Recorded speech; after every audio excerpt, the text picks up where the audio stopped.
Hello, this is Mole Man in the morning. Good Mole Man to you. Hello, welcome to Mole Man in the morning. Good moment here. Happy New Mole Man. Happy new Mole Man, indeed. Happy New Mole Man. Because someone was incredibly impressive and managed to turn around our last podcast before Christmas. You're welcome, everyone. Yeah, thank you, Justin. Nice of you to offer to edit. That was really nice of him. Wow. And hello to all our new followers and listeners that came from Justin. I hope a few of you stuck around. Some people said they would in the comments, which was lovely. I hope you do. Hope you're enjoying That's nice of things. them. I mean, if you like disasters, listening to this podcast will be great. I would say it's the podcast that is also an engineering disaster, but also, well, there's your problem, make that joke like every other podcast, so I can't do that. Yeah. We're Anyway. stealing each other's jokes now. We're officially collabed. Well, we're the podcast where I'm ill again, so I sound like shit, so Stop being I ill. think you have to deal with that. It's Stop being winter, ill. that's what happens in this country. Everyone gets ill like twice a week. I don't. I'm great. That's because you've got all your vitamins. It is. It's because I had my riboflavin. We you talked just- about this. I think you've just got to accept that in a country where it costs a lot of money to heat stuff and it's always cold, that's the natural consequence. You're never healthy. Yes, Britain is a Why do deeply just sick fucking- nation. Why don't people just bundle up more? I hear, it's like, my dad's the same. He's like, I'm just going to put the heating up to 4 bajillion degrees. I'm like, why? Just wear a blanket. Like, it's not like he's doing anything, you know. Like, I wear a dressing gown at the desk sometimes because it gets cold. So I wear a dressing gown. He's just on the couch, like, just curl up in a blanket, be an old man, officially embrace being Abe Simpson. Welcome to Mole Man in the Morning, a podcast about how we talk about thermostat temperatures You're right in the there, John. house. No, he just told you he's ill. Yes, fair. So sorry, John. Continue, you sick old boy. Absolutely. I am your host, John. I'm joined by my two regular co-hosts, Matt, Hello. and returning from the dead, Michael.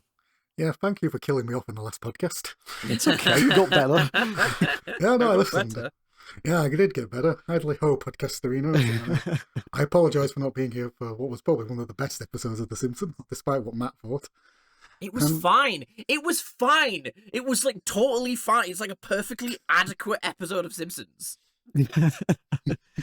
Now, I'm delighted to report I think we've got two pretty solid bangers today as well, so it's going to be good. Oh no, Oh, it's no. happening again. You didn't like these? Oh my god, what the Oh, fuck? there's going to be some arguments.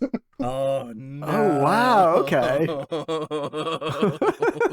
Oh no. And that, folks, is why this is a disaster of a podcast. Well, it would be a boring world if we all agreed with each other all the time. Yeah, wouldn't it just?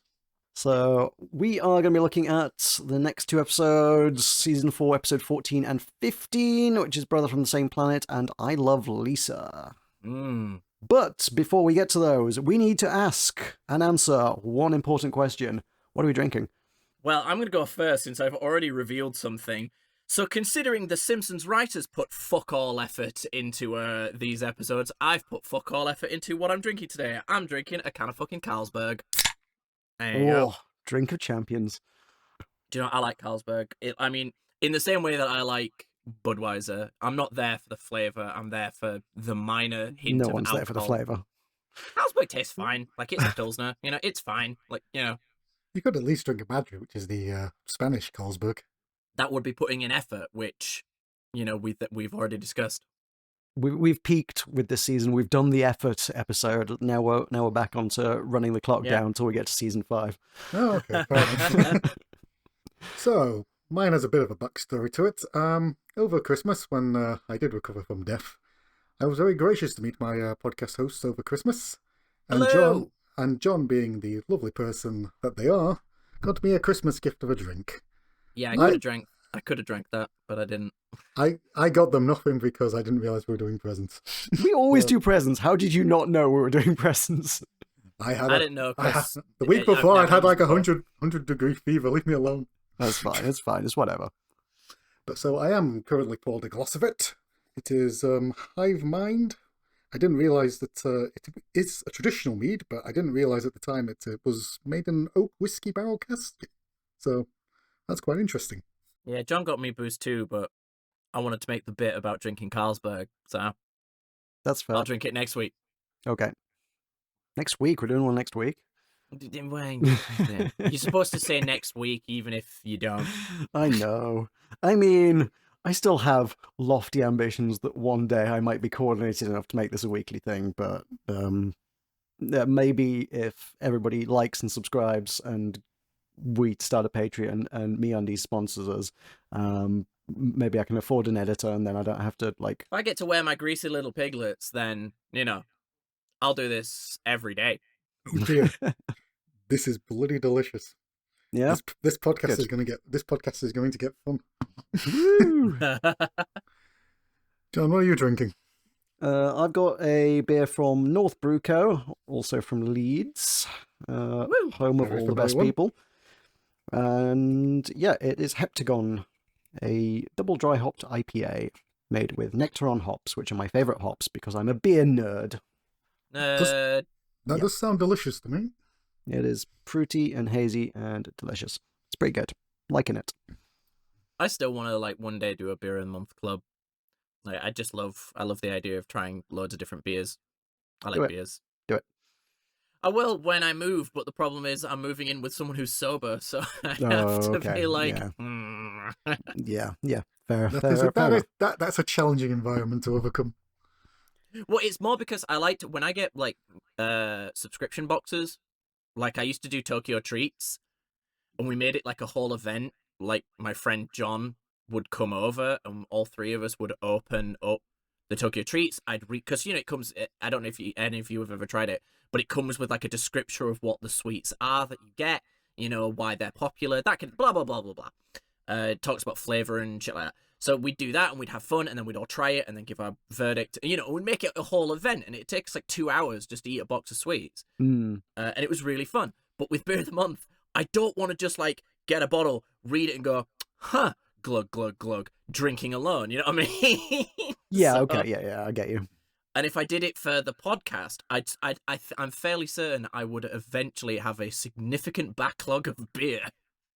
Yes, well, the trick is you get the one introductory free case, just pay the shipping, and then you have to go through the hassle of cancelling it, but you just cancel it and then suck it, subscription guys. Anyway, Brother from the Same Planet. How about that? Anyway, Simpsons. Simpsons! When did this air? This aired on February 4th. Can I just randomly share a fun thing? Go on. Honestly, this is just since it's the New Year's episode, I wanted to share a little bit of positivity. I don't agree with New Year's resolutions, but I did do one thing. I did actually audition for a project. I did actually do a voice acting audition today. So, oh, cool. There you go. Nice. Hooray me. Sent it off. Was really happy with it. I didn't realize my setup here was so good. So, there you go. It's all those Moleman voices you've been doing. It's all of them. Please keep us informed as to whether or not you get the part. Oh yeah, if I get the part, I'll sing it to the fucking houses. It's an internet cartoon. I'm not going to say fucking no. Nice. That sounds cool. Yeah. Well, best of luck. Thank you. All right, Simpsons. So when did this air? February 4th, 1993 is the date. What happened on this day? Okay. What happened on this day in history indeed? Okay, so Admiral William Stoodman ends term as acting director of the CIA. Dramatic. This one I'm slightly interested. Dramatic. This one is I'm interested in this. Russian Space Agency tests a 82-foot wide space mirror. That does sound pretty cool. I wish to know more about the 82-foot space mirror. To what end? For what purpose? Looking at things in space, presumably. Yeah, just to see how it you looks. You do that with your eyes! Yeah, but why not just put a giant mirror in there so you can see more? Is it like some weird Russian horror movie where you can't actually look directly at it, so you have to look at it through a mirror? You just get absorbed into the mirror. I've actually watched 2 Russian horror movies, and they were fucking great. For those of you that have Netflix, go watch Sputnik. It is awesome. I mean, most people point their space telescopes at Russia's probably pointing it straight down. Keep an eye on everyone with Russian Hubble. Yep. Would you like to take a guess at what the UK and the US #1 was? If this is a bit about it's the same thing that was playing last time, I don't remember. You'll remember soon enough. Oh, fuck. And I... We'll always love you. There you go. That's the one. You know it. If there was any people still stuck around from Justin's podcast, they have gone. Just got rid of them. Yeah. Oh, dear. I'm so sorry. There goes the end of that buzz. Anyway, All right, take us in. What's our chalkboard gag? so our chalkboard guide for this episode is the principal's toupee is not a frisbee. Skinner doesn't wear a toupee. How do you know? Well, considering Simpsons has never made a joke out of it and they've milked fucking everything, that's how I know.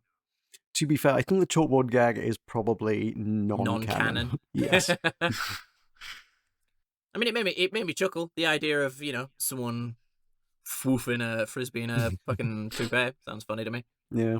And the couch gag is the revolving wall where the family sit down, the wall just rotates, and we've got a blank couch again.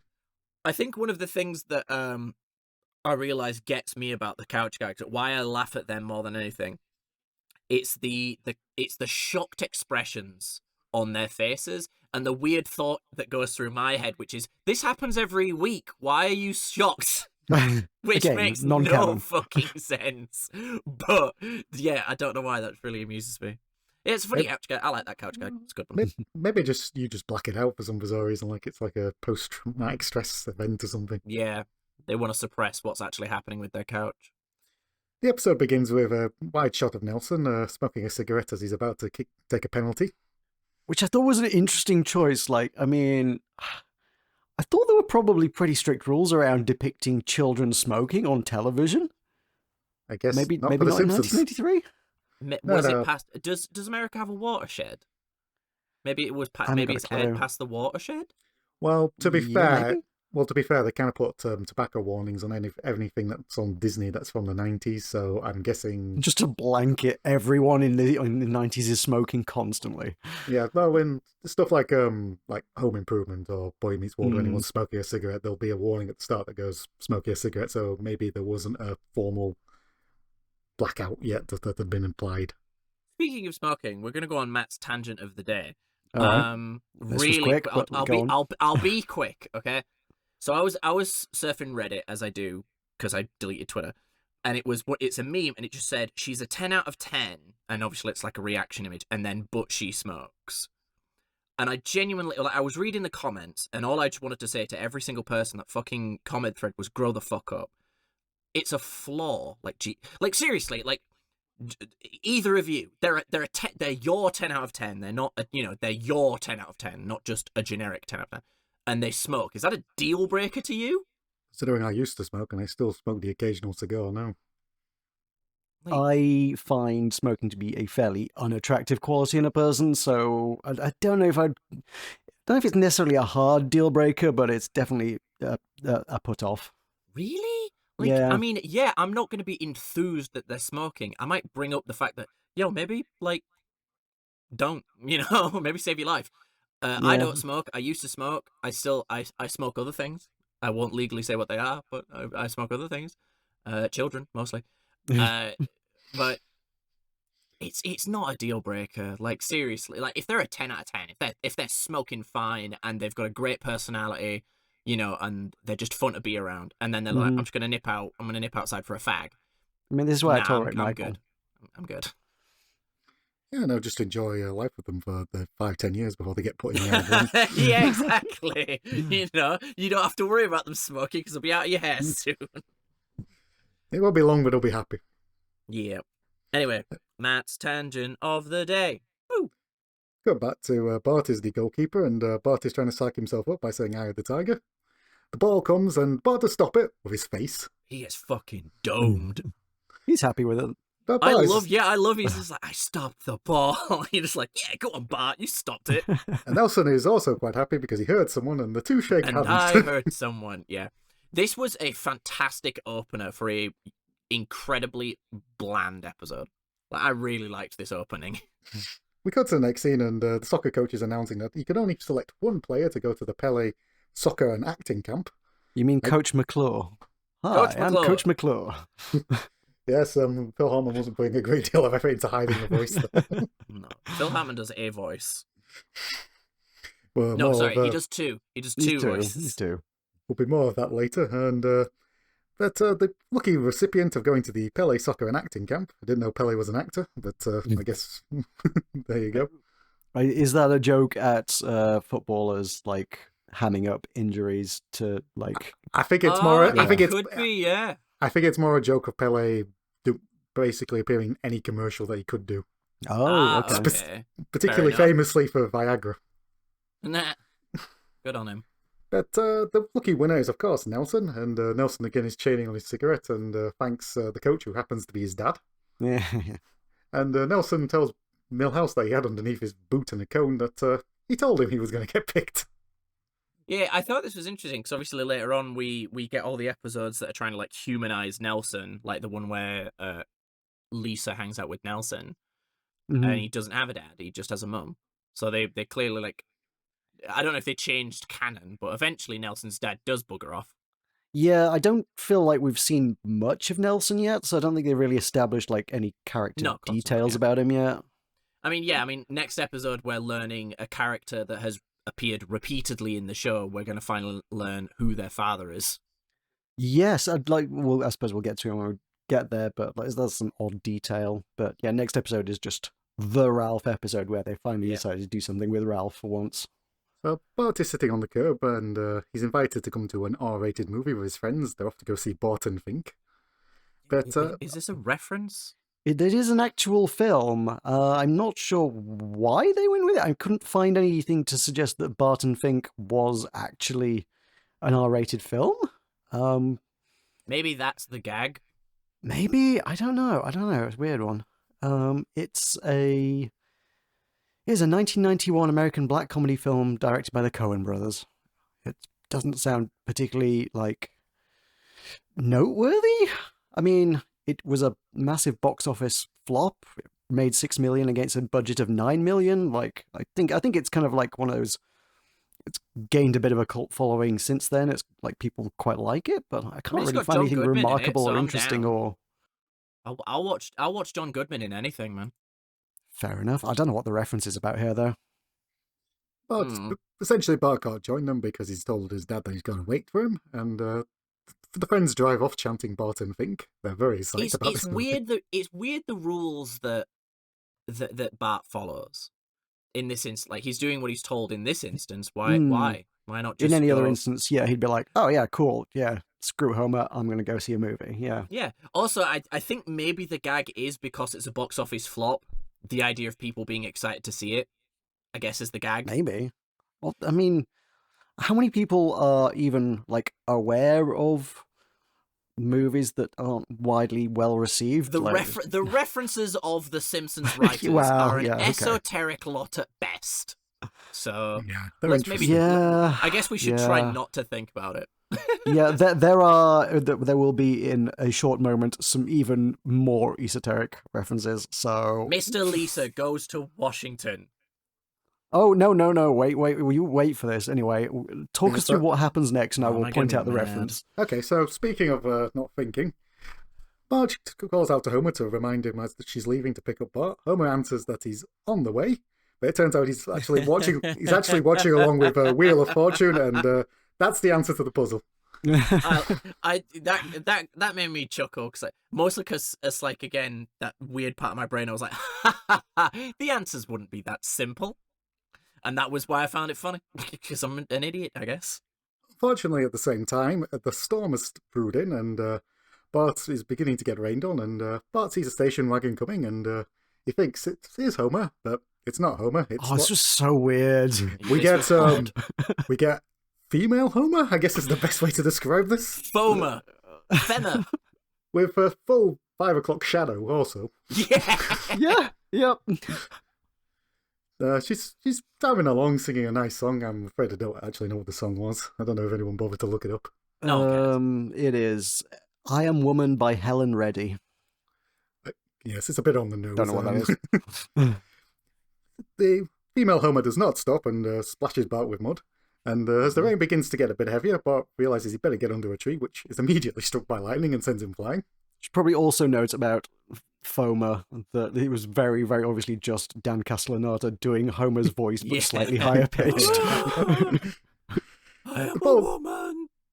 The ball deflates, and Bart thinks to himself, "Where are you, Homer?"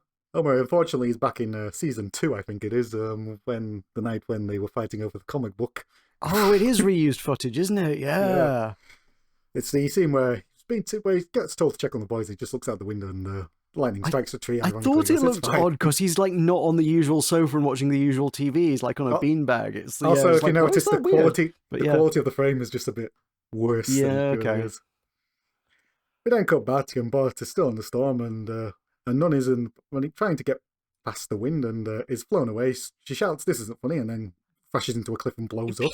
Love the comedy explosion. Always love a comedy explosion. This is a reference to a 1967 sitcom called The Flying Nun.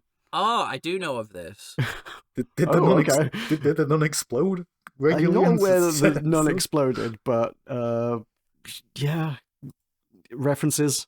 I know the show exists, since I know about it.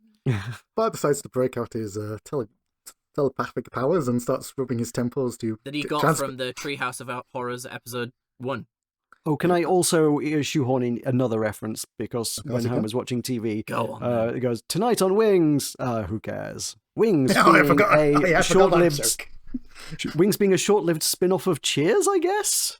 In the early 90s? It was about Airport, I believe. Yeah. I think it's universally known as one of the worst sitcoms in American history. Right. I mean, I did look up a bit about it, and apparently they made a pilot for a British version of it set in the Channel Islands somewhere. Cheers had a lot of spin-offs, and most of them didn't do great. Like, only Frasier did particularly well, and it wasn't a direct spin-off as far as I'm aware. And then there was Becca, and I loved Becca, but that only got like 3 seasons.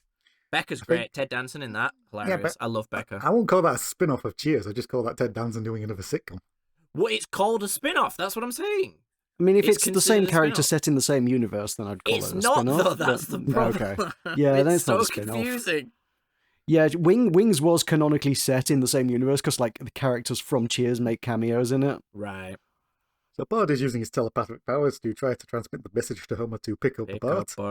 Unfortunately, wires have got crossed, and they're going to Milhouse, who is writing "Trap Boo Kip" on the wall.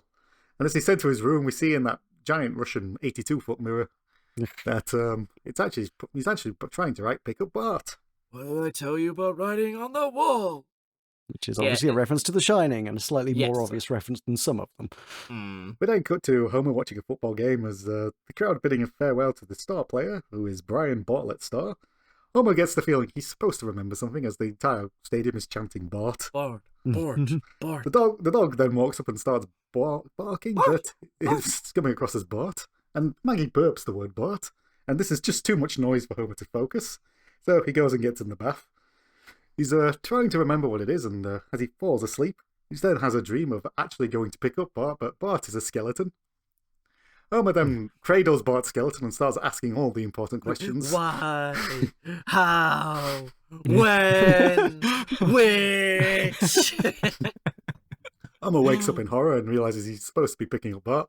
Homer immediately leaps. Homer leaps out of the bath and goes full sprint out of the house naked. As Lisa tells him to cover up his shame, but then hear Flanders' voice saying he can see Homer's doodle, and Homer tells him to shut up. Howdy, neighbor, I can see your doodle. Disappointed that they didn't commit to the bit and have him still naked in the car in the next scene.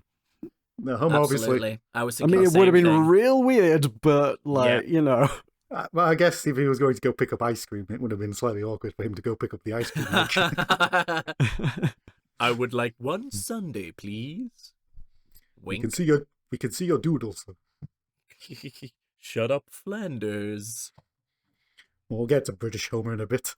And Homer finally does pick up Bart, and Bart is in full-on seething anger mode. As Homer tries to make small talk with him and then gives him the bribe of a ice cream sundae to say sorry. Unfortunately, Homer goes over a pothole and the ice cream sundae lands on Bart's head. This bit would never... the whole, waiting for Homer this long would never work. like you would start walking home. It's Springfield. Just walk home. You live like 10 minutes away from home. It's a town of 30,000 people. It can't be that big. You don't know where this soccer pitch is. It could be out of town. It's in Shelbyville. It's over in It's in Capital City. Homer starts apologising to Bart by saying he can understand Bart's mad, and he's kind of mad too. And but they shouldn't focus on blaming who forgot to pick up who. As he's saying this, the ice cream is just slowly melting down Bart's head. Yeah, the noise, just proper, like, putting your hands in corn syrup noise. Just it's unpleasant. Bart then looks over to Homer and begins to imagine Homer's skin melting and his eyes flaming in hell. No, was kind of weird. about a hug. Was this like, this feels familiar, was this like reused footage from like a Treehouse of Horror or something? Like, why No, I did think it's why did another his face reference. melt? I don't think so. I can't remember if it was. I think this is another reference because I think a lot of this episode is just references. That one's completely lost on me entirely. Yeah. We then cut to Bart watching late night TV and Krusty's being the guest host of Tuesday Night Live, and his monologue does not go over particularly well. I was thinking about this. How is Krusty so famous if he's not like 90% of the times he's shown actually like doing a performance, he's shit, and not just like shit as in we the viewers don't find him funny, as in even the audience Like in he's the show canonically don't shown, find him. yeah. Like no one seems to find him funny. Because I'm guessing the gag is ultimately supposed to be that he's such a failed comedian that the only people he can make laugh is children. By debasing himself. Yeah, well, I mean, arguably he is quite successful debasing himself for the entertainment of children. Mm-hmm. But I mean, this bit I don't think was necessarily ripping on Krusty as much as it was specifically a dig at Saturday Night Live. Yeah. I guess the idea is Krusty's hosting, but it's not like his material. They have, they have Tuesday Night Live writers who are just shit. I mean, interesting that. I mean, Krusty himself admits that the last half hour of the show is going to be terrible. Yeah, it's weird because like so many of the Simpsons writers and producers came from Saturday Night Live. Like two of the writers and John Vitti and even Conan O'Brien as well, obviously, all worked on Saturday Night Live. So for them to be like having a dig this hard at Tuesday. A lot of them don't have positive stories though. Like, what's the current host of Saturday Night Live? I have a clue.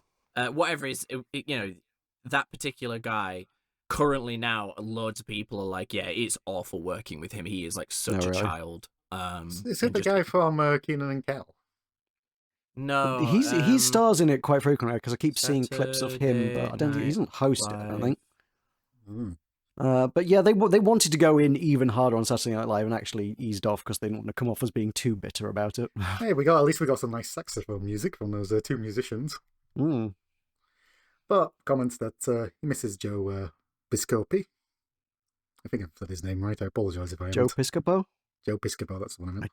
I don't really know who that is. Meanwhile, an advert comes on for it's a kid standing by a gravesite, and it's the narrator begins the commercial by saying, "Your dad's gone, isn't he?" And the kid goes, "He might come back." He goes, "Nope, he won't."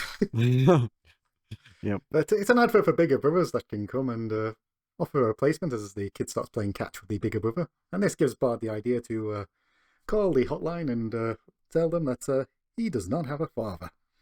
But then why did he start dialing this number? It didn't explain what the product was. It just said, "So your dad's dead. Call the big brother hotline." What? That doesn't tell us anything. Maybe Bart's seen previous adverts for it and is familiar with their services, and this just prompted him to act on it. Meanwhile, the big ear family segment has begun, and Krusty is wearing some giant prosthetic ears and brings out the gag that he's got a giant Q-tip. It doesn't go over with the audience, and Krusty laments the fact there's 12 more minutes of this. Yeah, there's more digs at SNL. I'm still trying to find the current host. I'm being terrible at Googling. We go to the Big Brother's agency itself, and Bart has become a Victorian work child. As he does a full-on Cockney voice by saying that his dad left him 6 years ago. This was just annoying.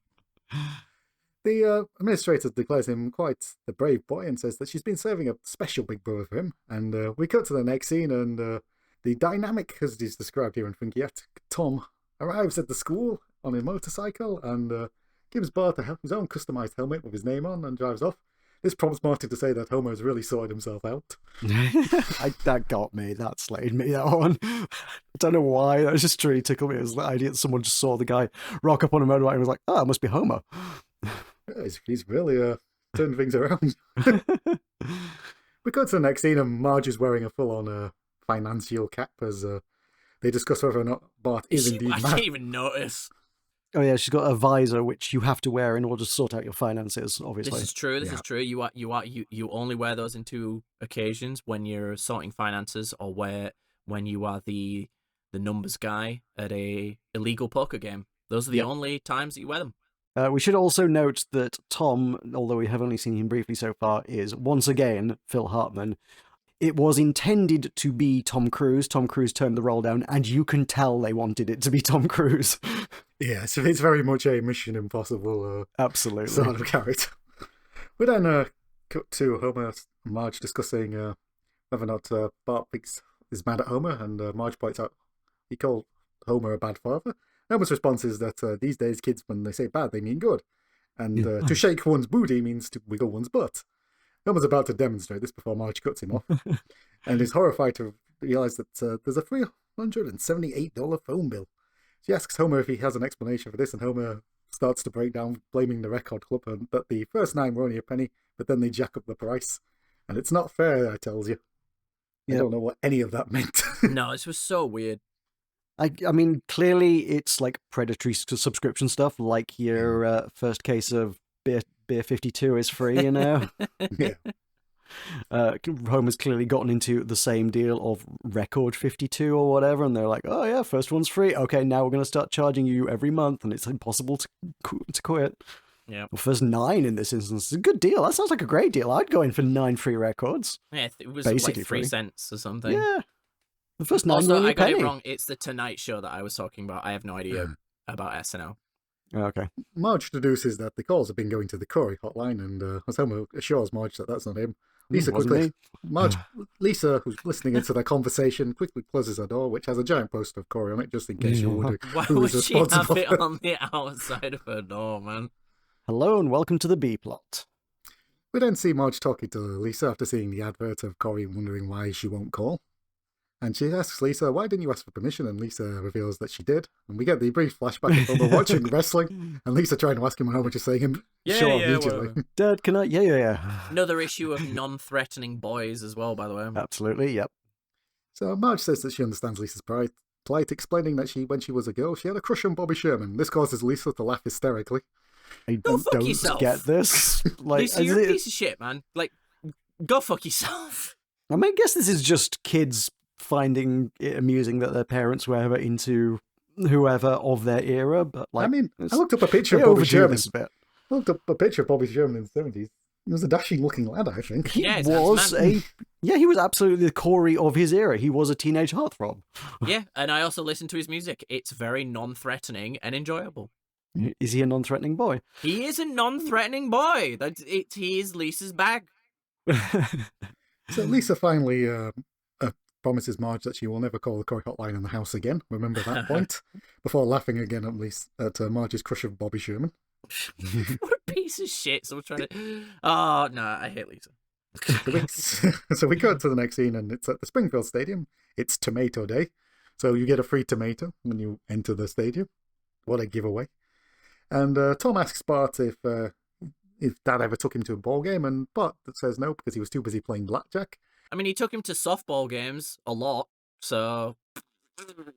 Yeah, I don't think Bart's being completely honest. We get a flashback of Homer playing blackjack, and he's grown a beard for this. Hit me. Hit me.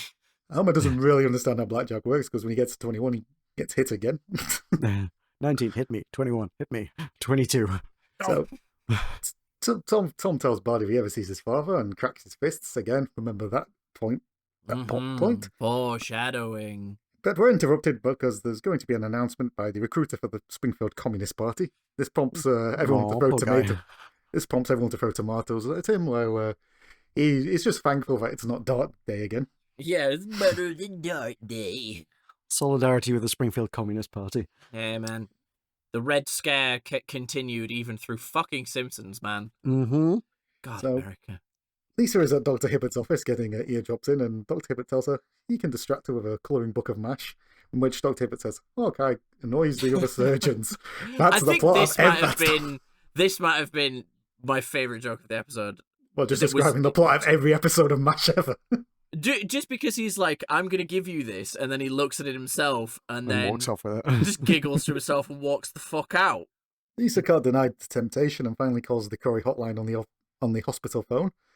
And we see Lisa being very happy at this £4.95 a minute deal. Jesus. Getting the words that rhyme with Corey. Which include gory, story, allegory, Allegory. Montessori. I think Corey was stretching with that last one, if I'm going to be honest. Well, you gotta earn that $4.95 a minute. Yeah. So we cut to Bart is now pumping some iron with Tom, and Why? well, they've got to get his glutes built up, I guess. Yeah. They then turn on the TV and start watching a full episode of Ren and Stimpy. Wow. Yeah. Why? What? Why? Yeah, Where? why? This isn't even a reference. This is just, hey guys, Ren and Stimpy. Did Ren and Stimpy pay for like advertising time to have this put on? No, like they got permission to use this. They got in touch with Nickelodeon to use Ren and Stimpy, but it is original content. Like they didn't just take a bit of Ren and Stimpy and show it. No, I mean, they right. Okay, so I'll preface this with, fuck the creator of Ren and Stimpy. What an awful person. I do not know who created Ren and Stimpy. I never cared for Ren and Stimpy. Ren and Stimpy is fucking psychotic and hilarious. This shit that they put on Simpsons is straight up dog shit. Go fuck yourself. What? You It did is not psychotic. I never found it hilarious. Hang on, It was you didn't horrific. enjoy Stimpy making Ren a soup of stomach acid and his eyeballs exploding? No. Like, not all of Ren and Stimpy was bangers, but it was very just subversive and strange and very funny in moments. But no, this like reference just felt like it was completely missing the point of Ren and Stimpy, in my opinion. But I don't want to be that guy that's like, you just don't get it, man. Whatever. So we cut to the next scene and we see that it's show and tell, and Bart says he wants to be like Tom as an F-14 pilot. And he brings out a neurodisruptor aid that the military have given Fucking him. Top Gun! Oh my god, now I get it. Okay. Yeah, when you yep. were saying, like, they clearly wanted it to be Tom Cruise, I was like, the fuck are you talking about? He rides a motorcycle and wears a leather jacket. That's nothing. Top Gun. Duh. Alright. I've caught up. Alright, cool. So we're doing Simpsons, right? Yep. Alright. So Bart shoots Martin with the neuralizer, and And he gets fucked up. the other kids applaud. They hit him with a Havana syndrome gun. Yep. So the kids applaud this right politely as Mrs. Krabappel asks if Martin is dead, and Bart says, "No, but don't give him any homework for a while." And she thanks him, and Bart says she needs to thank an unprecedented 8-year military build-up budget. Mm-hmm. And Milhouse goes next, and he's got I feel so bad for Milhouse, man. Milhouse has a toy horsey, which he I makes have a horsey. the horse name. No. This earns him getting called Wuss by Nelson. Wuss. Shouldn't Nelson be off at the Pele football and acting camp? I guess he came back.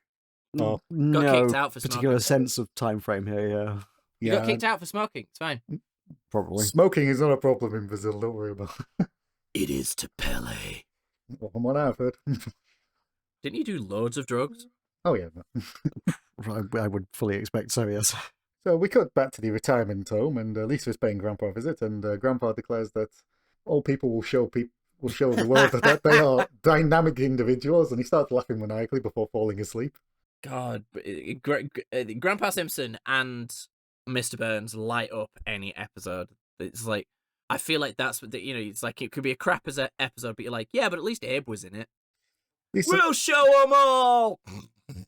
I love the chair, like in stages, proper like clunkily going. So yeah, it's just boom, horizontal. boom. Because it's just another little bit of like that clever joke of even his recliner chair is old and shit. This prompts Lisa to call the hotline, and Corey declares that he hopes they can get I married hope we someday. can get married someday. Corey really does sound like a non-threatening boy. He Gotta be is honest. apparently a composite of Corey Feldman and Corey Haim, known better as the two Coreys. Oh, good for them. So we see Bart running out of the house, and Homer asks where he's going, and Bart replies he's off to a father-son picnic. Homer tells him to have a good time before the Penny family drops. But We then cut to Principal Skinner thanking Lisa for volunteering to do inventory on the storage room full of the Glee Club peanut brittle, Yeah. Is this just a joke that no one likes peanut brittle? I guess. Why does the Glee Club have so much peanut brittle? This is weird. Why is there a Glee Club? I guess they were trying to You can sell have a it Glee to Club. They were trying to sell it to raise funds. Why have peanut brittle? Why have peanuts in anything other than peanut butter? Peanuts are Fucking great. hate- No, I Leave hate peanuts peanuts. alone. No, You I leave hate big- nuts you- in general. You I- leave I- the big peanut business alone. I can't stand nuts in anything, man. They ruin everything. The only thing I can stand that's nut-based is peanut butter. Skinner goes to slash the budget for the school year, and we see him crossing out things like Why science is and he in music. charge of this? I guess he's a budget man. He cuts. Surely shouldn't this should be Superintendent Chalmers' regiment? Nope, it's Skinner. Have and we his- met Chalmers yet? Is he? No, a of course I not. don't I think the I joke don't think is he's been just in it. quite simply Skinner is a utilitarian, like disciplinarian educator. That's all it is. That's the joke. I'm just deconstructing the joke to the point where it's no longer funny. Yeah, okay. I mean, I kind of thought there might have been like, I don't know, something about Mary? what he cut, but it doesn't even seem to be particularly rhyme or reason. No, No, it's the sciences because he doesn't want the children to think, and it's the arts because he doesn't want the children to feel. We also got a glimpse of his notepad. He's also cut first aid and books. You carve that. What remains is history, hot lunches, custodial, and playground. So That is Groundskeeper not Willie far getting- from the actual American budget right now. Actually, now that I have a chance to genuinely look at that in detail, the single biggest part of the school's budget is Willie. That makes sense. I mean, they do make a lot of use of Groundskeeper Willie.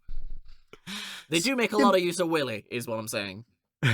Skinner Don't we all? Skinner Wee. notices on his own phone that somebody's calling a 900 number, and we I see love that that you can tell what it is from the dial tone alone. Yeah. Beep, beep, beep, beep, beep. That's a 900 number. we then see that Lisa's in the cupboard listening to the Corey hotline, as there's basically now just Corey reading from the paper. Yeah, something about China. Some trade deal, yeah. Canadian trade deal stalling, I think it was. Yeah. Oh, but- not even China. But Skinner hangs up the phone, and we see him hovering ominously over Lisa. He mad. Then cut to Bart having a hang gliding session with Tom, and Bart is finally starting to feel slightly guilty about this, thinking that Tom maybe should go to more disadvantaged children, and Tom tells Bart he could kiss him if he hadn't been made to sign a waiver promising that he wouldn't. Yeah, this Yeah. was one of two jokes that made me really uncomfortable. Yep, Didn't think this was funny, just thought this was weird. We then see that Homer is looking at them through his binoculars and has finally worked out what's happening. Yep. And we see as Tom drops Homer Oh, we off, also see that Springfield has a fucking volcano. Oh, yeah, yeah, so- the yeah, that Springfield was- volcano, yep. this is which news to me. we have already discussed that The Simpsons actually takes place in Peru, is it? Yep. Yep, So this is fair. This is actually totally fucking normal. It is in the Pacific Ring of Fire, so yep. Imagine if on Matt Groening's deathbed, he says that. He just says Springfield is in Peru. He says that and fucking dies. Imagine. We then see that Bart is dropped off home, and as he goes in, Homer is in the shadows, asking. This was Bart- the beginning of the really uncomfortable subplot. So Homer. This is weird. So Homer asks Bart where he's been, and Bart says he was playing with Milhouse, and Homer goes Richard Burton on him and saying, "No, you haven't. You've been away with that floozy of a big brother." Look at me. The voice acting was really weird. The fact that Homer was just sat there drinking bourbon or whatever it was on the. I think it was I think it was a cognac. A cognac. Yeah, it's My all very. apologies. It's a little bit more stylistic than usual, and very like there's a lot of contrast and color Well, in there compared to usual. It but, is genuinely supposed to evoke the vibes of soap operas and bodice rippers, and that is really fucking weird. is specifically a reference to Who's Afraid of Virginia Woolf. Okay. So Bart asks Homer what he's going to do about it, and Homer says, "Oh, you'll see." We then cut to the next scene, and Homer wants to be a big brother himself, and the administrator asks him, "Why do you want to be? Why do you want a little brother?" I'm not giving them credit for this episode putting this in because this is an old gag, but it's funny. So Homer's brain starts telling him to, "Don't say revenge, don't say revenge." Don't Homer's say revenge. Don't say revenge. Homer, Revenge. Homer unfortunately says revenge, and Homer's brain tells him it's getting out of here, and we just hear the footsteps of the door slam. Stop. Fortunately, revenge is a valid option. Yeah. It's on the list with spite, malice, and boredom. Those are So- all great reasons to want to have a younger brother, as I learned being a younger brother, apparently. So Homer is given a book of the boys that he could choose from, and Homer begins insulting their looks and does some hog noises at the last one. This was so weird. This was almost when Flanders failed levels of this is just mean. So Homer's about to give up, but he then sees a young boy approach the desk asking if there's a big brother for him yet. Then, when there isn't, he says he'll come back in an hour. So I'll be back in an hour. So Homer watches this boy through the window looking very sad, and Homer says he'll take him, but asks, do we have him in Blonde? Can we also acknowledge that Pepe has a huge fucking head? Like, his head is massive. Oh, he's a reference to something else as well. I can't remember what it is now. No. So we This see is that, also, I just want to point out, this is the voice that they use for any generic Mexican child. I want to point that out. Take of that what you will when we see where Pepe lives and his name. Mm-hmm. So we see that Marge has been called into the score by Skinner, and Marge tells Lisa that to break the Corey hotline habit, that she's going to have to go till midnight without calling. And Lisa doesn't think she can do this, but Skinner shows her that he should listen to his mother like he has done his whole life. we then see Skinner look out the window at his house, which apparently is There's mother now. some form of dilapidated. It's a reference to Psycho. Yeah. As much as it is, it feels pretty like in character for point. Skinner as well, though. Yeah, it's We've weird. seen her at this point now, haven't we? A couple times. She was not really established as the Agnes that we know and love. Yeah, but exactly. Yes, we have seen her. We've seen her get an absolute insane douche from an exploding toilet. Yes, yeah. So we see that Skinner starts arguing with his mother through the window, which ends with him saying that sailor suit doesn't fit anymore. That sailor suit doesn't fit anymore. I love Skinner, man. He's great. Marge and Lisa awkwardly leave. I think we should leave. So we cut to Homer going to a dilapidated part of town to pick up Pepe. While there, he sees a bum sleeping in the garbage can and compares him to Oscar the Grouch. Reference to fucking Sesame Street. Yeah. Not even a good reference. It's just, hey guys, remember Sesame Street? Admittedly, it's better than just randomly playing a fucking episode of Ren and Stimpy. I do not get what the Ren and Stimpy thing was about at all, and No. I don't think I ever will. It'll just be that they're a fan of it. Honestly, I would not be surprised if you could draw a line from... Wait, no, Ren and Stimpy came out after Simpsons, right? I believe it did, yeah. Yeah, Ren and Stimpy's pretty new. Well, I mean, The Simpsons, if you think about it, at the time, The Simpsons were making quite a subversive cartoon. So Ren and Stimpy is- debuted in 1991. Yeah, So there's not much Ren and in it. Stimpy, so Ren and Stimpy doing their thing would be something that a lot of the Simpsons writers would be quite into, even if they're still very different vibes. They're doing the same thing, just on different scales. Simpsons is doing subversive sitcoms for adults, and Ren and Stimpy is doing subversive cartoons for children. Yes. Yeah. Well, I thought it was a clever point, but right, fuck me, I guess. I still don't understand the logic of like just putting a chunk of it in the show. No. Like, Yes, I agree. There is no fucking logic. But we have known through their references that the Simpsons writers just like to talk about the things they like. So and this time they couldn't even come up with a good way to fit it in. They were just like, what if, right? Would it be hilarious if Ren and Stimpy? Go on. I'm done. That was it. That is rather the point, though, is usually, like, 99% of the time, they do at least find a way to fit it in that makes some kind of sense. And here it was just like, hey, guys, Ren and Stimpy exists. It's like, yeah, I know, I don't care for it, but yes, I'm aware it exists. Well, yeah, okay. Here's another example, just like Oscar the Grouch, Man in Garbage. Yeah, that you can at least say that they kind of tried. Kinda. So Homer picks up Pepe and tells Pepe that his new life begins now, and he immediately bashes Pepe's head against a pipe. So as they're eating an ice cream, Pepe asks about Homer's son Bart, and Homer relays a tale of Bart shoving a grapefruit into his face. Homer Sounds very bad. Oh, he is. So after Homer gets hit in the face with a grapefruit, he ends his reminiscence by thinking, grapefruit. So we then cut to Homer showing Pepe the wonders of modern technology as he tries to lift his automatic door, but it immediately stalls. Why does his garage door change colour? Just in case. Does it? Yeah, It's a his garage feature. door is like dark blue in this scene for Oh, some yeah. completely Oh, yeah. random reason. The colour gets somewhat dented as Homer destroys his own garage door before Yeah, telling he get Pepe real he's going. mad. Why does it only open that far? Because it's a stupid piece of junk! Oh, smash, smash, smash. Homer tells Pepe he's going to take him home, but Pepe looks sad and tells Homer that he's never seen the stars because he's spent his entire life in the city. And we then cut to Homer and Pepe. Homer and Pepe looking at the stars, and Pepe wants to know all about the constellations, and we see Homer start naming them. And Improving. Yeah. Mostly cowboys. So we have Jerry the cowboy and Alan the cowboy. The Big You see Dipper that looking Big thing Dipper is looking Alan the thing? cowboy, yeah. It's Alan, the cowboy. So Pepe tells Homer that he's so learned, and Homer corrects him and says learned. It's Yeah, pronounced Pronounced learned. son. So Pepe tells Homer that he loves him and calling him Papa Homer, and Homer says he loves him too, Pepsi. And Pepe This has makes to correct him. Pepe. Please stop calling him Papa Homer. Something's so weird about that. We then see Lisa completely jonesing in the chair for Corey. Mm. And Aren't we Maggie, all? Maggie, unfortunately, is playing with a toy phone, and we can just hear all the noises in the room being amplified. Yeah. And eventually Lisa loses the plot and says, must you forever be dialing that phone at Maggie, who looks horrified, as does Marge. Lisa then lets herself out. If anyone wants to know what being overstimulated feels like, watch that scene. That's what like over auditory stimulation feels like.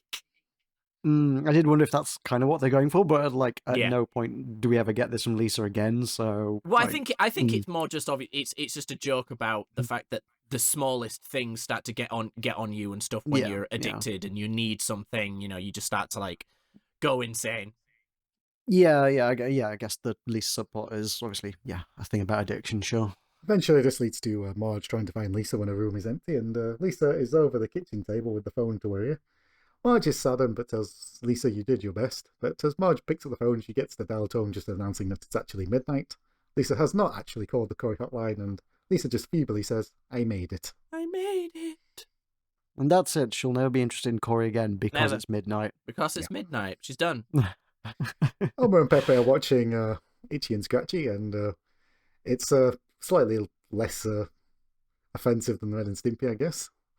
It's Itchy basically ties Scratchy's tongue to a bowling ball, and as the bowling ball comes back, Scratchy tries to take his tongue off with a hacksaw, but he's a bit too late, and his entrails conveniently land in the snack bar and served to dogs. Yeah, it is a bit more visceral than they usually go for with the Itchy and Scratchy, to be fair. Like, Considering, the dogs are then eating the just entrails, which innards, is yeah. the closest to cannibalism you're going to get in this show. So Bart is trying to find his skateboard, and Homer says that he's given it to Pepe, as Bart asks who the hell is Pepe. Homer reveals that's his little brother and says Bart is not the only one that can abuse a non-profit organisation. That's true. This leads to a very awkward conversation when Homer tries to remind Bart of all the good times that they had, and I including the times. fucking hated this. This Including is the time- awful. This should not Oh, be this in a was- show. oh, this yeah, is this was so grim. fucking weird, guys. This isn't even, it's the 90s. No, this is fucking weird. So Homer tells Bart to remember the times he pushed him on the swing, and Bart says he was faking it. Homer is horrified, and Bart starts making the noises of enjoyment on the swings as Homer runs away in tears.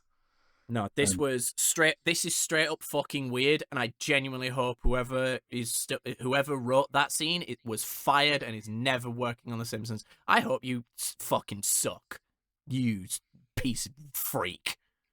I'm sure that was Conan O'Brien. I fucking won't be surprised.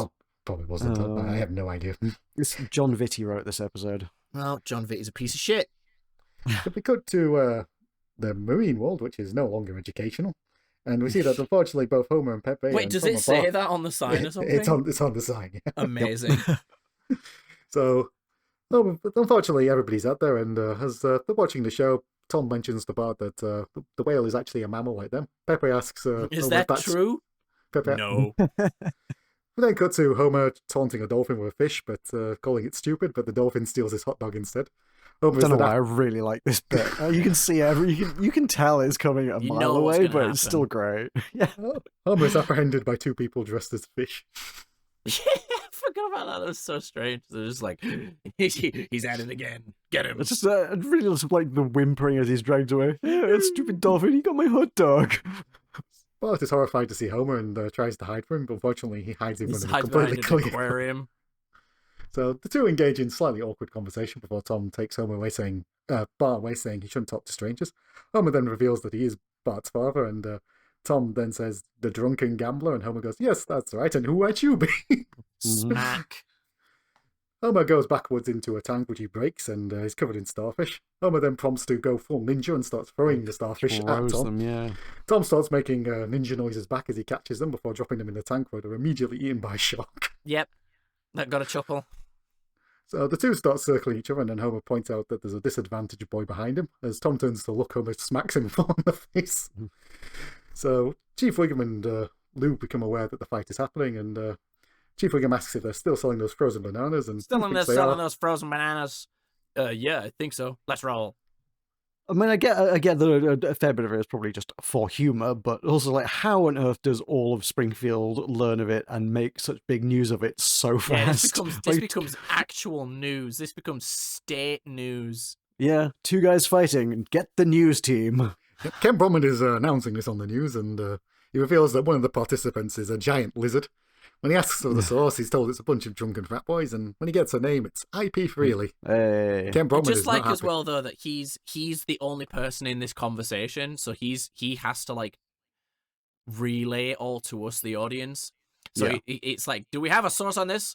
A bunch of drunken frat boys. Like, no one talks like that. No one talks like that. IP Freely. In the course of their fight, the two end up crashing into an antique shop, and we hear the sounds of things breaking. Oh, and, I like this. and as Tom walks to the doors and just gets Homer's attention as Homer is just breaking antiques. Yeah. Yeah, you get a moment where you just hear breaking noises, and the breaking noises carry on as Tom walks out. I was like, oh, okay. So Just Homer just going insane. the two continue fighting, and it ends with them both falling down Springfield Gorge. But thankfully, they both come back. They both come back up. And Fight their way back up out of it. Yeah, but did you hit the reversed like Screams. pitching Oh, yeah, as they yeah. come back up? The two basically end up in the fight seat, and Tom finishes Homer off with a hell of a combo, which unfortunately causes Homer to fall backwards onto a fire hydrant, which makes one of the most sickening snaps I think I've ever heard in Snap. cartoons. This is even more painful than it looks. Yeah, that's very good. They did actually, I think they put quite a lot of effort into the Foley for the fight scene.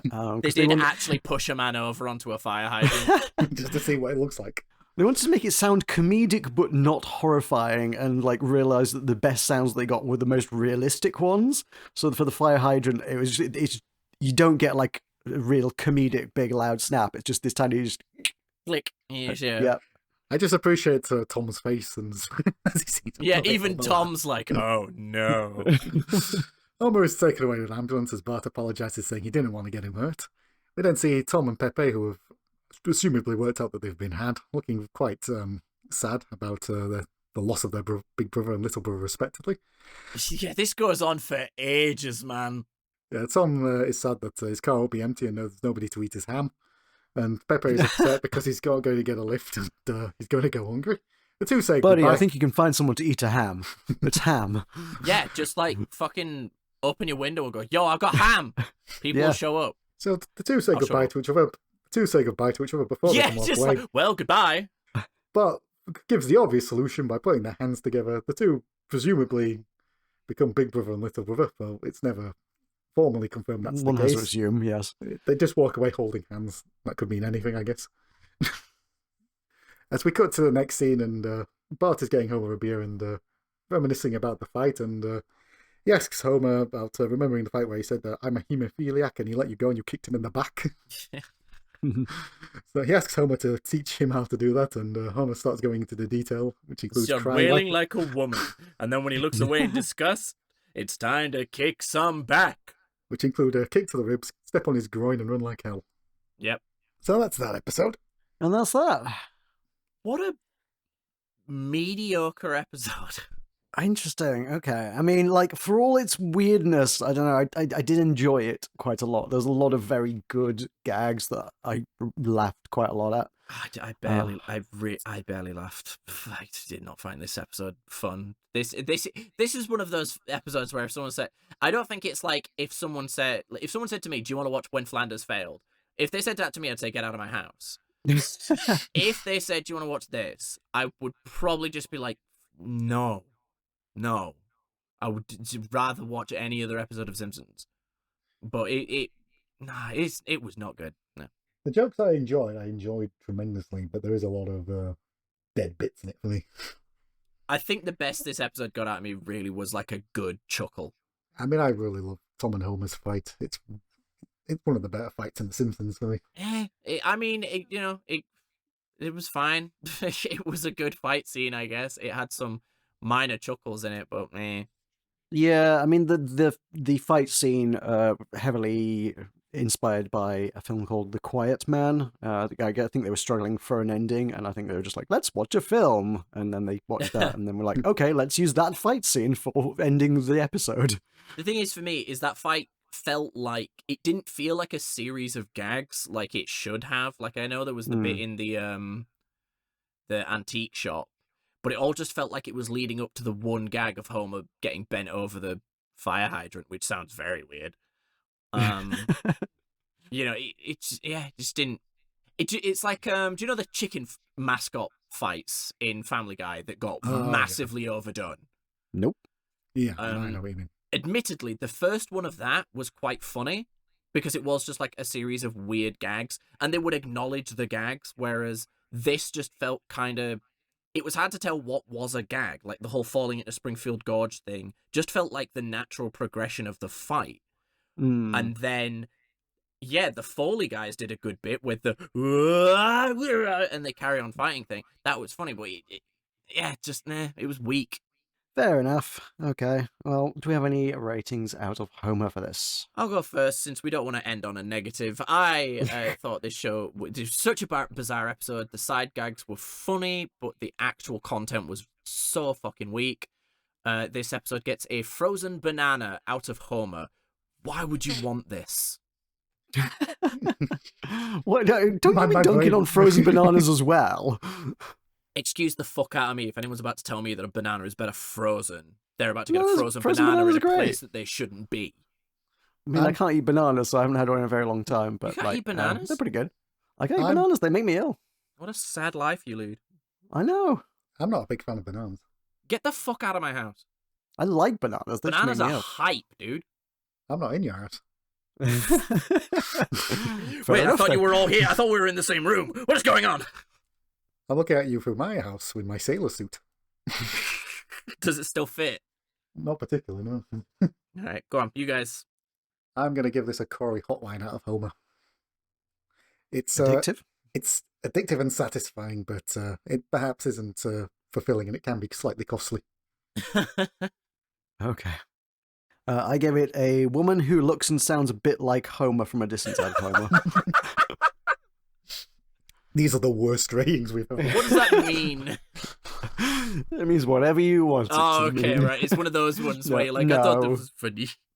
I thought it was very good. It was vaguely approximating a Homer, but it was not a Homer. Like it was a bit weird, a bit too weird to be a Homer.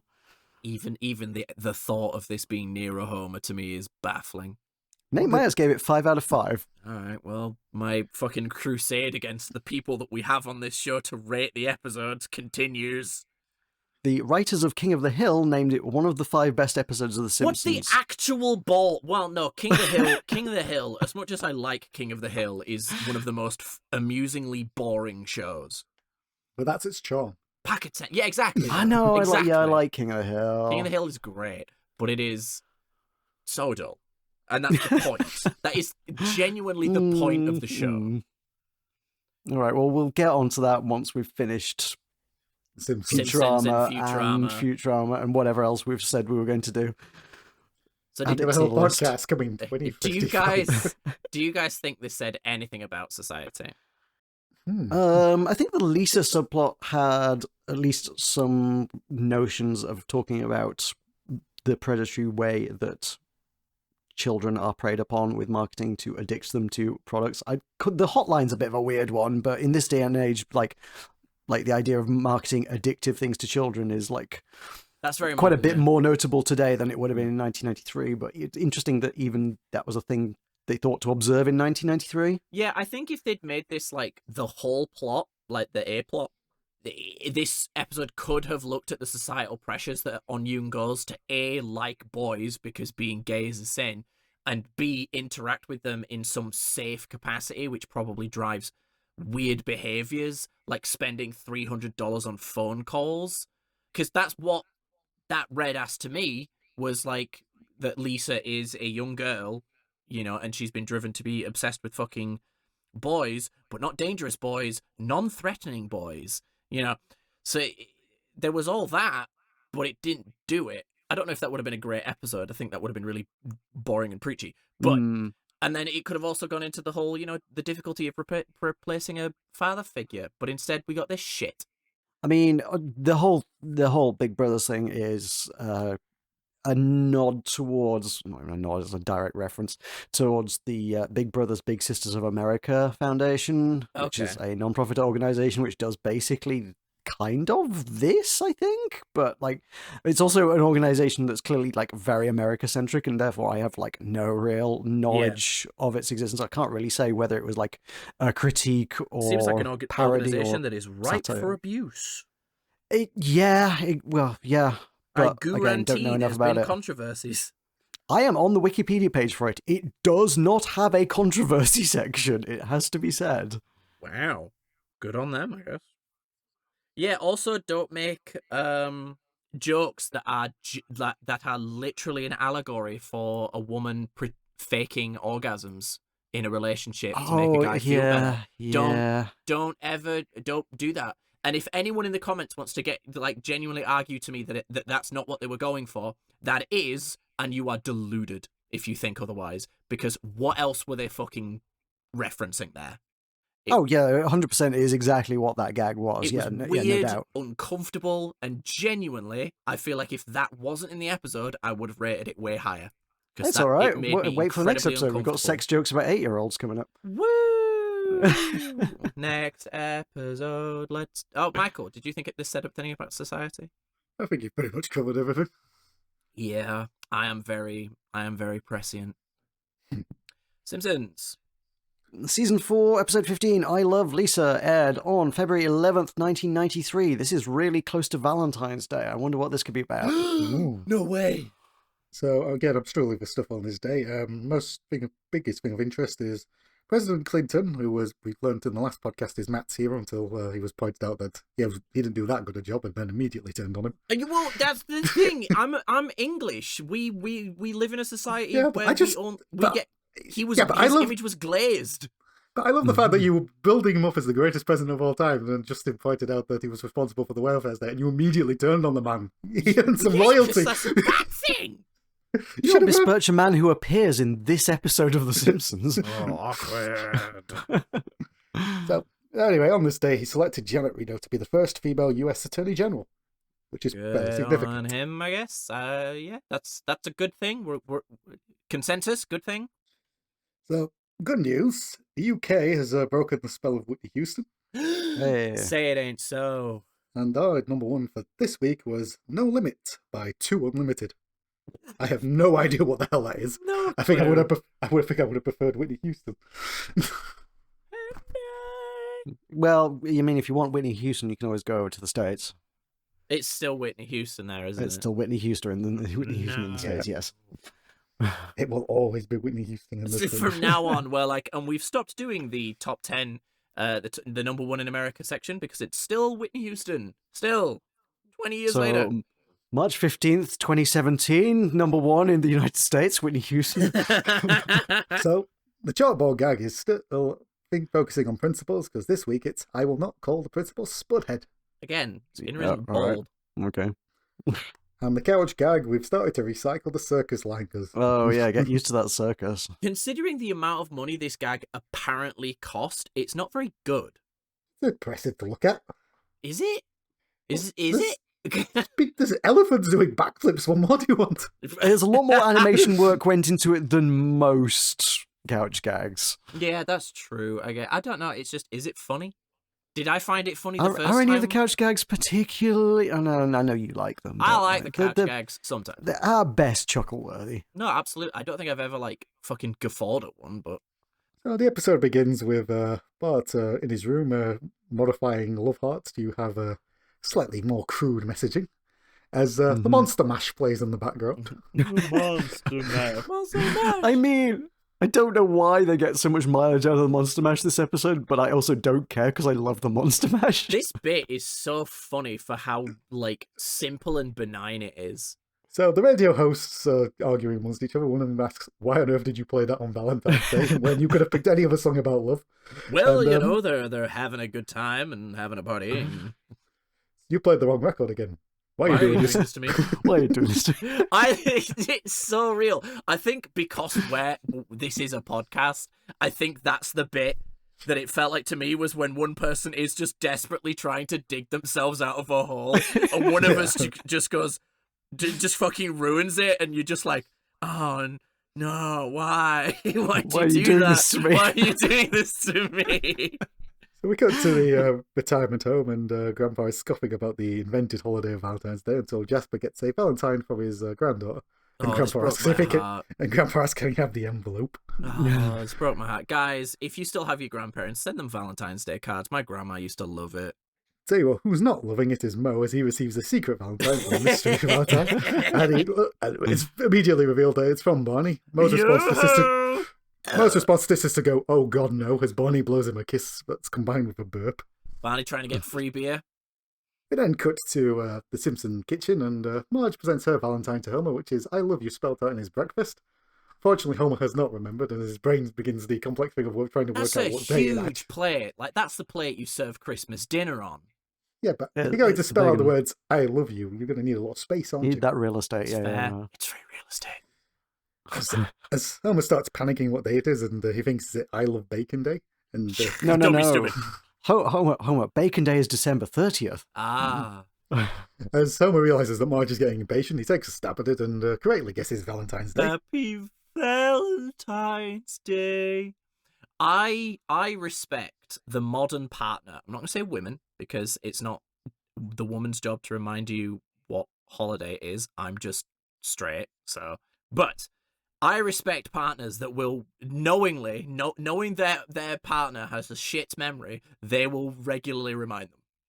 So that they don't have to go through the awkward moment of... Because it's fucking awful, isn't it, when you forget someone's birthday or an anniversary? It's awful, because you didn't forget it out of malice. You forgot it because you're an idiot. So you just sat there like, oh, no. So I think it's very caring when your partner, whoever they are, go, by the way, yo, it's my birthday next week. Go get me a present, you prick. I think that's very noble. Good on him. Fair enough. They'll be like Bart as Bart begins to throw Homer under the bus by asking, what a twat. what a gift have you got, Marge? And Homer, first of all, insists that it's not a big deal, and then he cuts out to the window of Flanders in a heart outfit singing Rod Stewart to Maud. Mm-hmm. And he's getting very into it. I actually told you guys this story when we met, that I've met Rod Stewart. You did tell us the Rod Stewart story. What a fun coinkydink. So as Bart says, are you going to give Mum her present now? And Homer, through gritted teeth, goes, that's a wonderful idea. Before declaring the presents upstairs, we then hear the... On the second floor of our house. I don't know why that got me. That was funny to me. Yeah. This is just good audio and visual gags, I suppose. As he's running through the house and then falling out. So, out of the course of all Simpsons, they get so much mileage out of auditory gags of someone going somewhere else in the house and leaving. And it's always funny. So we hear Homer's footsteps and the sound of him going out the window before we see him falling off past the collapsing drain pipe past the window. When is Homer's scream not funny? Just that. Never. Proper so good. Eventually we see that Homer has gone to the Quickie Mart to get a gift, and Apu happens to have the oldest box of chocolates behind the case. Covered in dust. So yeah. He charges Homer $100 for this, and Homer says he's not going to pay it. And no, I think you will. And it's a very nice game of chicken as Apu just starts whistling casually. Homer finally cracks and does pay the money, but tells Apu he'll never shop here again. Apu's mind panics as he realizes that if Homer realizes there's a discount store next door, he's doomed. I've got to be honest, so we've talked about it a lot, Homer's budgetary issues. If you think about it, he's shopping at a corner shop for all of his needs. That's gonna rack up a bill. So if he discovered the discount supermarket next door, he would actually have Get some money. benefit. Get some benefit out of that 80 grand again. Yeah, just a bit. He's also, I'm fairly confident in saying driving to the corner shop, which, like, Springfield has a supermarket. Like, if he's already driving, like, he may as well just go to the supermarket. Yeah, he's just bad with money. But Apu has a devious plan to counter this, as he offers Homer a nickel off expired baby food, and that's enough to sell Homer. Sold. Poor Homer. So we then cut back to the school, and Janie wants to start handing out the Valentines, and Miss Hoover says they've got to construct paper mailboxes first. Lisa points out that's just padding. Isn't that just busy work? You've got it. Yep. Get cutting. Bullseye. Miss Hoover is the like. Everyone thinks that Mrs. Krabappel is like the most relatable teacher. Nah, it's Miss Hoover. Mrs. Krabappel is like a parody of a relatable teacher, because no teacher is that. No teacher is that broken as Mrs. Krabappel. But Mrs. Hoover, nah, she is like, I've taught kids, and when they do ask you that kind of question, there's one in every like 20 times it happens, you will just go yes and let them carry on. You will. It is fact. Mrs. Hoover, I salute you. We'll tell you who's not saluting her. It's Ralph, because he can't use his scissors. But Miss Hoover then says the children are right to laugh at him because the scissors can't cut butter. And then Ralph reveals that he can't draw in red because he's eaten his red crayon. Very quickly working hard to establish Ralph as a character here, because we've only seen him in passing, and at least once he was Nelson Muntz. Here we're like, oh but no, what man we need can tame her? Yep, thank you. Yeah, we need to be like, okay, now we need to establish Ralph as this crayon-eating doofus. Yeah, I don't think they've... And look, right, okay. I don't agree with this type of humour, but it was the 90s. We're going to point this out. This is the joke that lol Ralph is special needs. Let's just get that out in the open. Have they done this yet? Like, I feel like they've done bits of this. I think, yes. Of Ralph but being a not... little off. But we've only ever seen glimpses of them in kind of throwaway gags. It becomes significantly more on the nose. Oh, absolutely, yeah. But I'm fairly certain we've seen him eating glue. Yes, quite possibly, yeah. Yeah, that's about right.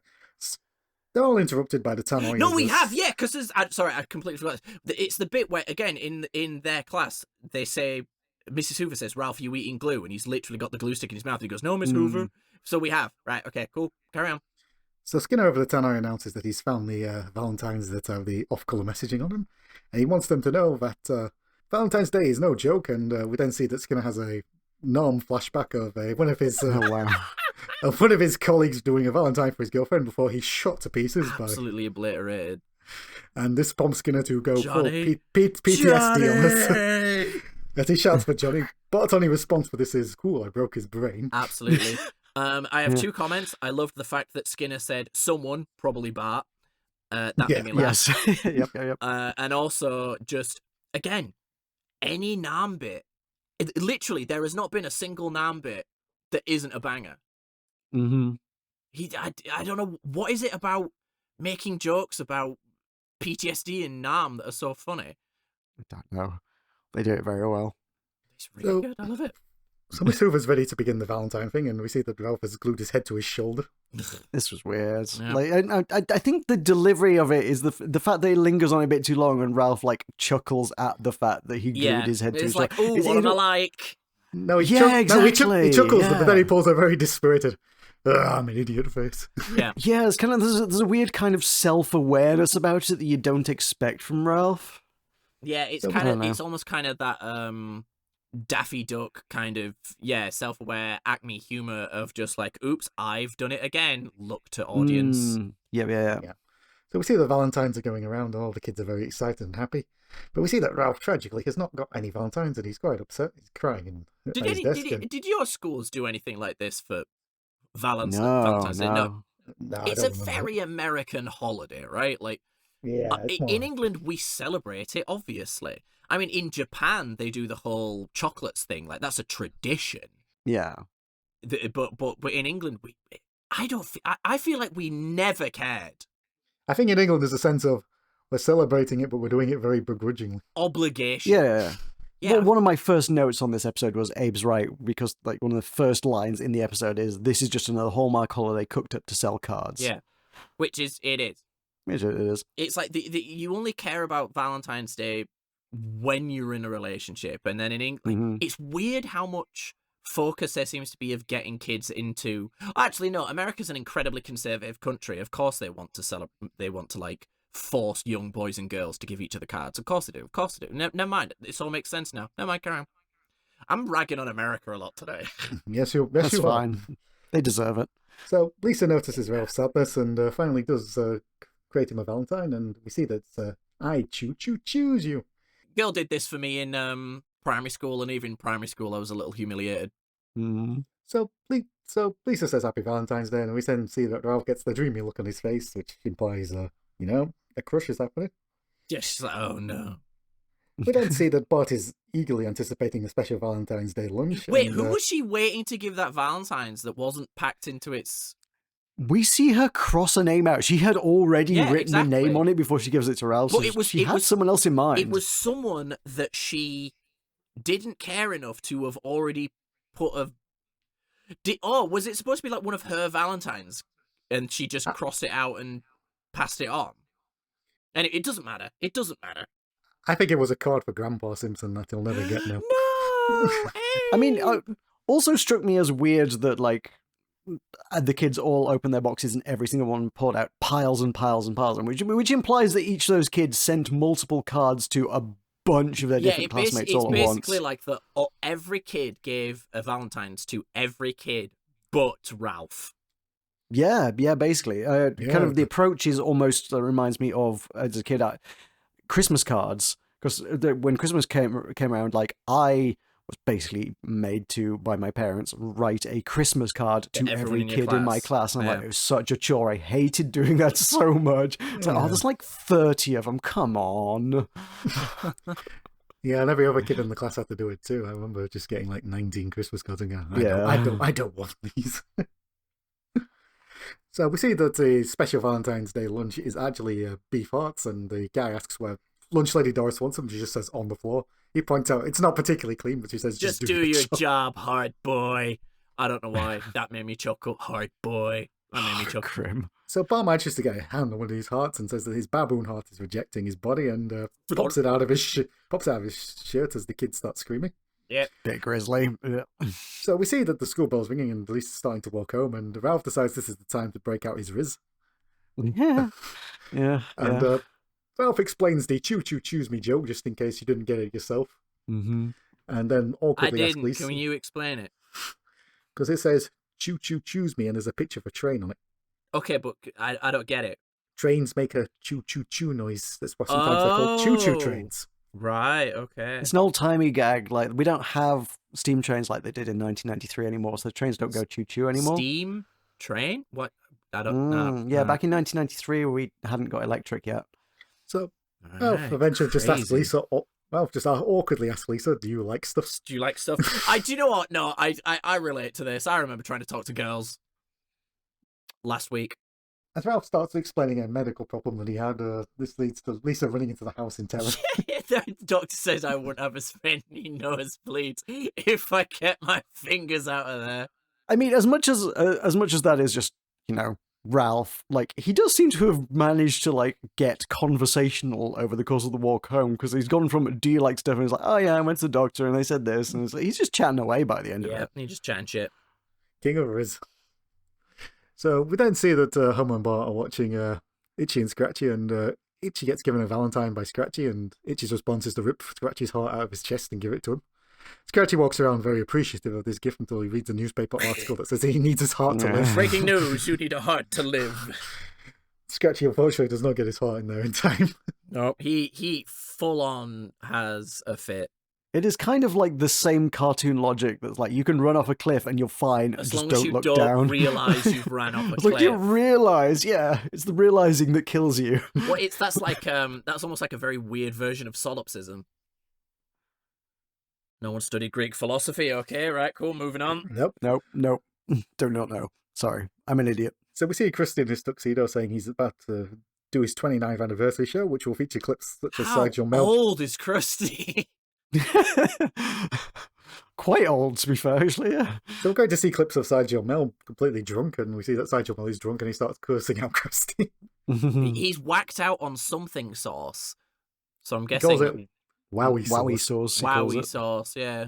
Bart says he'd do anything to go to that show, and Homer declares that he'd sell his firstborn son. And Bart is offended by this, and Homer's response is, "You'll do as what you're you're told." told. Yeah. We then see that Lisa comes downstairs to explain to her mum that she's in an awkward situation with Ralph and wants to know what's the best way to get out of it. Homer overhears and mentions that if it wasn't for pity, he wouldn't have had a love life. I was thinking about this. Didn't Homer start dating Marge in high school? Yes, he did. Yeah. This is his love life. Yeah, so who was the woman that said all these things to him? Was it He Marge? dated other people in high school, I think. Maybe. Trying to get with people. So Homer starts going through all the excuses Lisa can give to end the relationship, which are, I like you as a friend, I think we should see other people, I don't speak English, I'm married to the sea. I love I'm married to the sea. Married to the sea. That is an excuse you would give, though. That is something you It's an would excuse say. I would give. Yeah, that's what I'm saying. And then I don't want to kill you, but I will. I'm not gay, but I could learn. Eventually, Marge gives the slightly sound advice to say that Lisa should just tell him that she's not ready for this sort of relationship, which Lisa does, and Ralph seems to accept it. I think so. Unfortunately, Ralph talks to his dad at that moment, who's breaking nuts with his gun. And I like how the way they do the camera, quote unquote camera, in this shot, quote unquote shot, because they're doing it as if Chief Wiggum being Ralph's dad is a big reveal. And I feel like even back then, everyone in the audience just went, "Oh, of course." It's a weird one. I nodded to this earlier. I will explain this now. Like, they hadn't even determined that Chief Wiggum was Ralph's father yet. Like, this was the episode where they made that decision. And this is weird because they had already decided that Ralph's surname was Wiggum. Wait, what? Yeah. Ralph's surname had been established as Wiggum. So they decided they were related, but not. Yeah, they To hadn't what actually made the extent? connection that, like, Chief Wiggum was his father yet. That's so bizarre. It's a bit strange. so Chief Wiggum tells Ralph that he should be persistent and never give up, just like he is doing with the nuts. Like Well, cracking nuts- nuts, and most importantly, never lose your cool. One of the nuts doesn't crack, so Wiggum immediately shoots it and then warns the other nuts. That'll be a lesson to you. My thought on this was, like, is this about, like, teaching toxic masculinity, or are we just making jabs at the police? But as the episode unfolds, it's very clear that we're just making jabs at the police. I feel like the answer to that double question was yes. Yeah. So Ralph asks Chief Wiggum if that's how he won his wife, and Wiggum says never underestimate the appeal of a man in uniform, as his top immediately rips open to reveal his stomach. Yeah. Did anyone else get the subtle vibe that this was also a joke about how she said yes because he's a police officer, not Yeah, because no, he's I think in that- uniform. I think Well, that was the joke. That was yeah. over, yeah. Not just that, oh, he's a man in uniform is sexy, but also he has a gun. Mm. So we go back to Christy telling us that it's only 4 days now for his 29th anniversary show. And Christy has a thing about how he defied his critics by outliving them, basically, and then starts stomping on the ground. Yeah, Christy taunting them old. for Krusty old, man. If you think about it, this is his 29th anniversary. We'll say generously that Krusty started performing when he was 17. Mhm. That means he's what? I'm really shit at quick math. 46. Minimum, he's 46. Minimum. I mean, he's, like, damn near interchangeable with Homer much of the time. And Homer's still only in his mid-30s at this point. Yep. Christy then cuts to a clip of the urine monkey that he met, and we find out why it got its name. Yep. Okay, sure. Bart declares that's funny for so many reasons. Yeah, what many reasons, Bart? Please elaborate. Please list them. So as Bart says he wants to go, and Lisa says that there's no chance because the only way to get tickets, their parents would have to be part of Springfield's elite. We then see Homer walking, having taken a toothbrush out of Flanders' garbage. I don't like that. Don't like that at all. It's the noise as well. We then see that Ralph is knocking on the door, and Lisa tells Homer to make up an excuse. Homer says that she's in the can and She's just in go the away. can. Go away. Ralph then declares he'd do anything for Lisa, and Homer takes advantage of this by having him restart the Simpsons This group. bit fucking got me. Homer's line delivery Such a good here one. is so funny. As Ralph explains that the fumes are making him dizzy, and Homer's response is, "Oh yeah, they'll do that." It's how quietly he says. He's like, yeah, they'll do that. Homer's Yeah, a he's psychopath, not delivering it to man. Ralph. He's just sort of musing. I was like, yeah, that's about right. Yeah. We then see that auditions are underway for the President's Day pageant, and we see that a kid we've never seen before called Rex is giving a very God, dramatic... imagine if we did like Prime Minister's Day. America's a cult, man. It is. It's just a cult. It's just the cultiest cult that ever culted. Well, we've got similar things for the royal family. I mean, we don't do plays about it, but you do get the wackos that will go to every event at Westminster. Yeah, but you get those in every country. We don't have like school days where we're like, let's all. We don't open every fucking school day by saying the national fucking anthem Well, maybe we'd be better off if we did. or Pledge of Allegiance, whatever shit. I that is. mean, you can't be going, oh, look at the weird traditions that America has when you're British. Come we can. on. We can. We're worse. We have dumb traditions. America has dumb society. I mean, we also have a dumb society. We but do now. we inherited far too much of it from America, it's got to be said. We used to be such a great country. So, as Miss Hoover starts announcing the cast, she says that Lisa will play the role of Martha Washington, and the role of George Washington, after a hesitation, will go to Ralph. Rex is not happy about this and calls her a cow as he... Yeah, Yeah. so intense. as he correctly guesses that someone's got onto her, and Miss Hoover denies that this is the case while giving a coded signal to Chief Wiggum so that he can take the boot off her That's the car. signal, boys. Take the boot off the car. Yep, cops are corrupt. Simpsons is making this comment right now. Yay. As Lisa explains the situation to Bart about potentially being embarrassed by acting alongside Ralph, there's a knock on the door and Lisa sees that there's a Malibu Stacy convertible. A package from Ralph. We then see that there's a note of "look in the trunk," and Lisa deduces he means that he means trunk. And we then see that there's 2 tickets to the Krusty anniversary show, and Bart complains because it's his 10 times the Krusty fan that she is. And point out he has the Krusty home pregnancy test. Oh, God. That's Yeah, so that's weird. weird. That's weird. Warning may cause birth defects. Ah, I that didn't was see good. that. How does the pregnancy test cause birth defects? What the fuck? As Lisa declares that she doesn't want to go with him, and Bart says, "No, wait, I'll go with him disguised as you." As Lisa points out that he might want to hold hands and kiss, and I'm eventually this willing leads to to make that Bart. sacrifice. Eventually, this leads to Bart basically saying he'd whore himself out by saying Yep. he doesn't want to know how Yeah, far you he's don't know prepared how to- far I'll go, implying he would have Uncomf- sex with an 8-year-old. Uncomfortable. Yeah. Uncomfortable. Speaking of dodgy ethics, we see that Homer's hanging a diploma on the wall, which is actually from Ned Flanders, but he's putting his own name on it. Why did Ned throw out a diploma, though? Who said he threw it out? I think Homer You might have think taken it. Homer just went in and took it? Yeah, We don't know that's the a origin of this. So Lisa asks if it's wrong to take things from people that she doesn't like, and Homer clarifies that Do she you mean means stealing? yes. That's what he's. I'm just reading the line out. I wasn't trying to spoil your Yeah, fun, no. bruh. No, I was trying to remember what Lisa said in response. She says not necessarily stealing, I think is what she says. Lisa says that her conscience is bothering her, but Homer says that she should ignore that bushy little weenie. And then Homer's conscience appears and goes, "That's a terrible thing to say," and Homer tells him to shut up, and his Yeah, conscience meekly yeah. goes, "Yes." I also think this was probably like an active thing. Like Homer actually said this to an imaginary conscience. We then see that Lisa's in the cop car with Ralph, and Ralph repeats the choo-choo joke, and Lisa tells him that it's getting a bit old. Yeah. Mhm. She then asks Chief Wiggum how he got the tickets, and it turns out that Chief Wiggum went to the Springfield Porno Theatre, and Krusty was there too, and Krusty thought it was a bust. And It Chief is Wiggum went, so fucking weird that those were real. Yeah. It is so fucking weird. My dad told the story that his mates dragged him into one once when he was young, and he fucking felt so weird because he was like, "Why are we all sat here watching a porno?"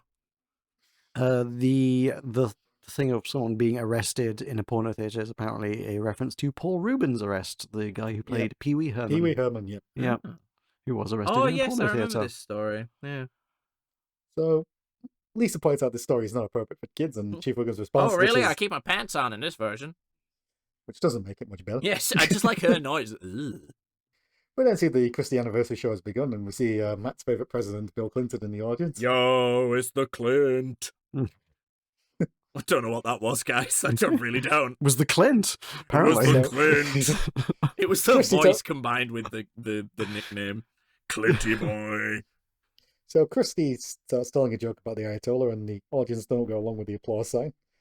That And, made me laugh. That I was like, and just staring at them. So Christy cuts to a clip of Robert Frost reading one of his poems, and Christy instead dumps a load of snow on him. It's weird that Robert Frost has come up twice in 2 episodes. Yeah. They really like ragging on Robert Frost. But then Justin kind of explained why. So Robert Frost is now covered in snow and says that he told Christy beforehand he did not agree to this. You talked about this beforehand, and I said no. Oh, Robert Frost. Clinton loves it. He would. So we then see that some more clips of Christy, and we see that we have the croon along with Christy, and meanwhile Ralph asks Lisa if she wants a bite of his ice cream and accidentally spills it over, trying to pass it to Chief Wiggum. Nothing gets chocolate out. See? As we see Chief Wiggum's frankly disgusting trousers. Yeah, that's So, an intense chocolate stain. You just get new pants, man. Yeah, he might as well have just kept his trousers on in the porn theatre.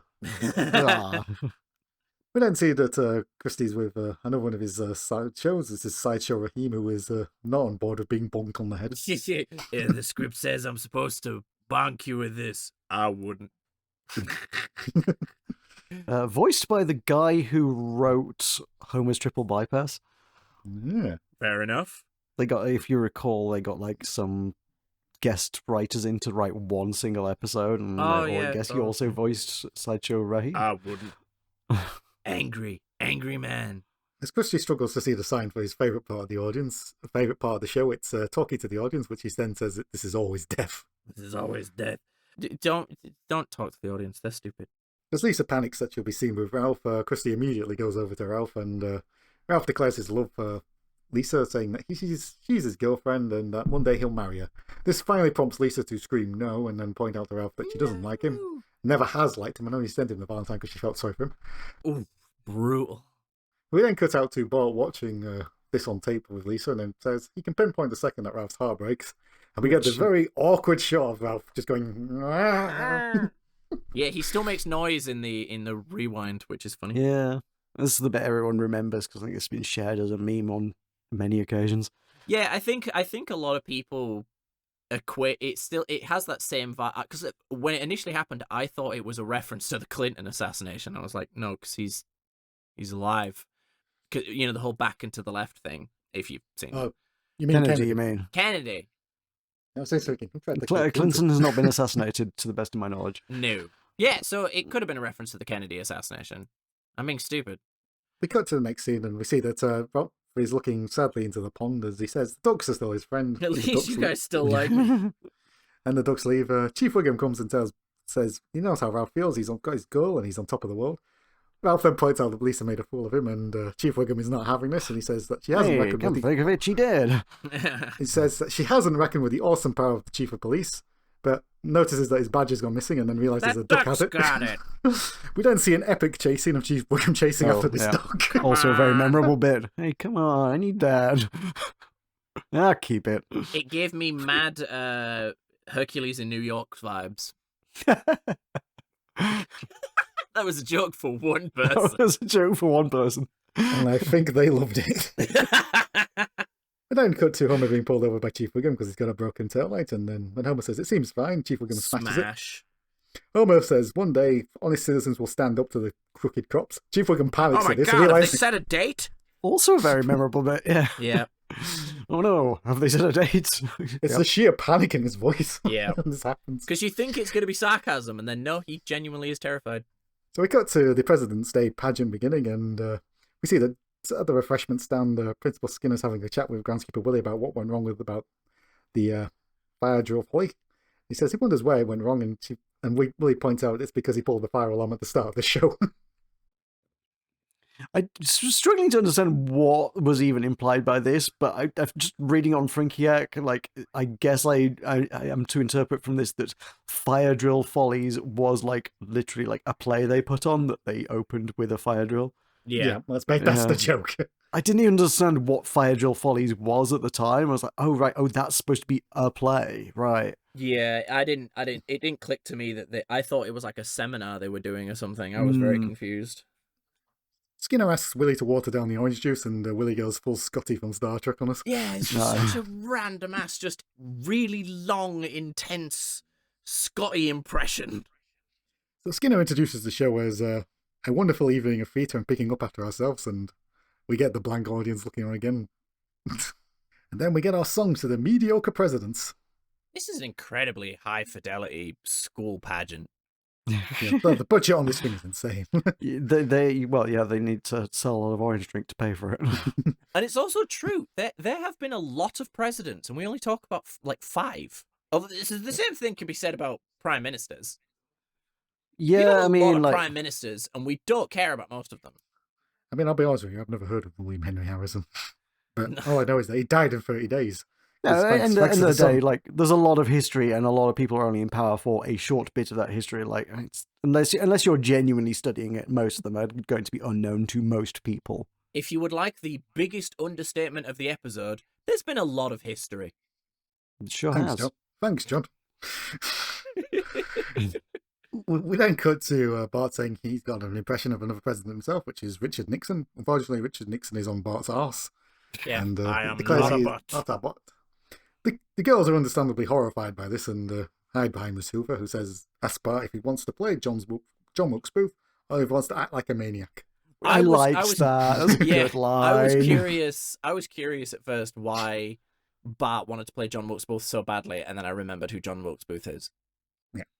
We then see Ralph dramatically come in, and Lisa tries to apologise, but Ralph is not in the mood because he's going to be paid to play George Washington. And then so sits in a wheelchair with a smoking stick.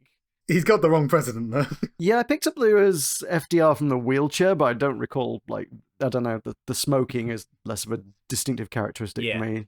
Yeah, I mean, I don't remember it, but I did get the glasses bit. Yeah. Weird. Also really weird in the context that Ralph absolutely fucking nails his role later for him to be just like like backstage getting it completely wrong. It's the passion that drove him. Mm.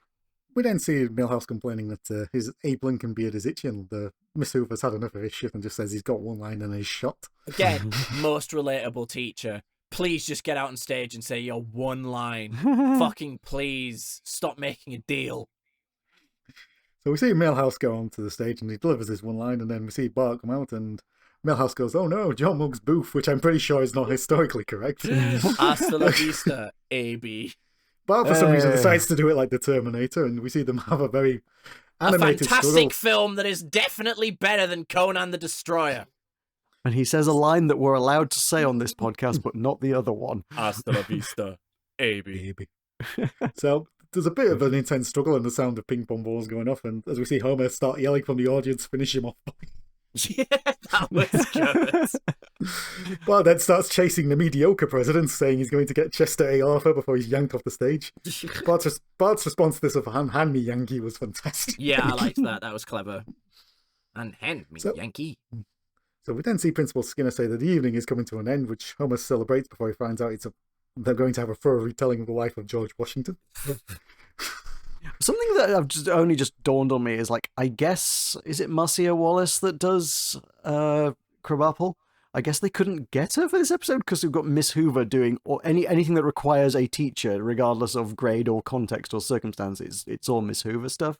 Yeah, Mrs. Krabappel, yeah, she's a guest actress. Yeah. Maybe they just decided they didn't want to use her. I was going to say, if you think about it, Mrs. Krabappel would do anything to get out of an evening of more work with these children.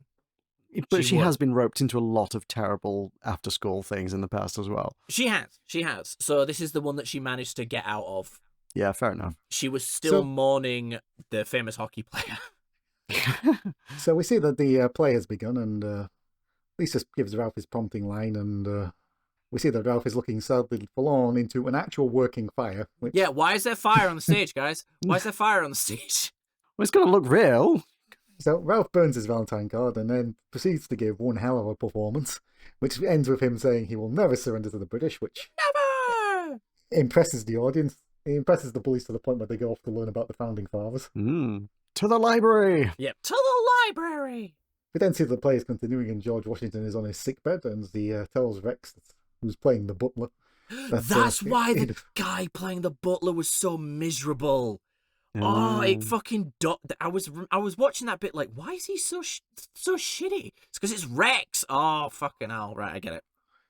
As Ralph takes his final breaths as George Washington and dies, We see that everyone is particularly moved, including groundskeeper Willie, who did not cry when his own dad was hung for stealing a pig, but he's going to cry now. Weird joke about this guy.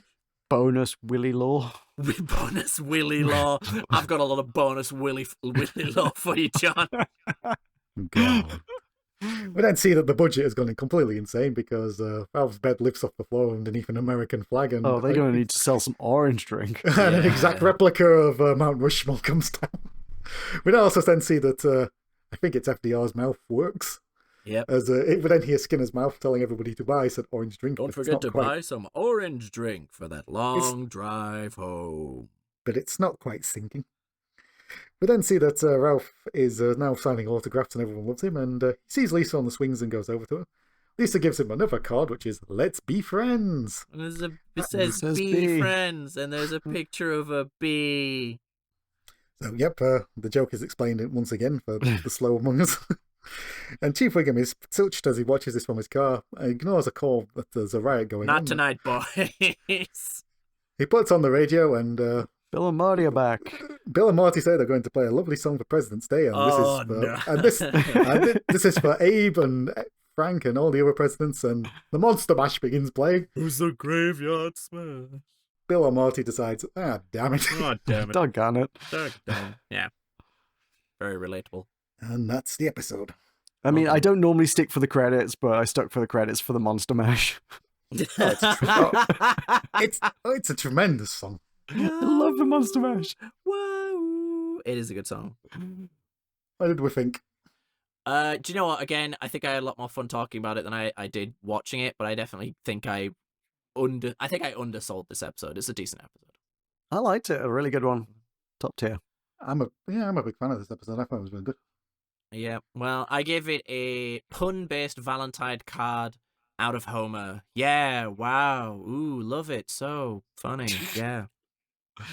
Slightly sarcastic, I suspect. No, never. No, me sarcastic? Crazy. Don't say things like that.